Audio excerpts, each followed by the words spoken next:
Simlak education સંચાલિત સિમલક હાઈસ્કૂલના પચાંગણમાં સ્વાતંત્ર્ય દિવસ નિમિત્તે વિશેષ કાર્યક્રમ યોજાયો. મુખ્ય મહેમાન તરીકે ઉપસ્થિત રહેલા મુફ્તી અહેમદ સલીમ ગોરાના હસ્તે રાષ્ટ્રીય ધ્વજ ફરકાવી ધ્વજવંદન કરવામાં આવ્યું.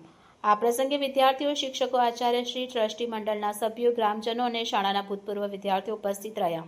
રાષ્ટ્રગાન બાદ વિદ્યાર્થીઓ દ્વારા દેશભક્તિ ગીતો, વક્તવ્ય અને વિવિધ સાંસ્કૃતિક કાર્યક્રમો રજૂ કરવામાં આવ્યા. સિમલક હાઈસ્કૂલની વિદ્યાર્થીની આયશા અબુબકર મોત્તારાએ દેશપ્રેમ, આઝાદીના મહત્વ, રાષ્ટ્રીય ધ્વજના ગૌરવ અને સ્વાતંત્ર્ય સેનાનીઓના બલિદાન અંગે પ્રેરણાદાયી વક્તવ્ય આપ્યું. મુખ્ય મહેમાન મુફ્તી અહેમદ સલીમ ગોરાએ પણ દેશની એકતા, અખંડિતતા અને જવાબદાર નાગરિક તરીકેની ફરજ અંગે વિદ્યાર્થીઓને માર્ગદર્શન આપ્યું. કાર્યક્રમમાં સિમલક ગામના મૂળ વતની અને હાલ વિદેશમાં સ્થાયી થયેલા વતનીઓની હાજરી પણ જોવા મળી. સમગ્ર કાર્યક્રમ દરમિયાન દેશભક્તિ અને રાષ્ટ્ર સેવાની ભાવનાથી ભરપૂર માહોલ જોવા મળ્યો. સિમલક હાઈસ્કૂલ ખાતે યોજાયેલા સ્વાતંત્ર્ય દિવસનો કાર્યક્રમ વિદ્યાર્થીઓ અને ગ્રામજનો માટે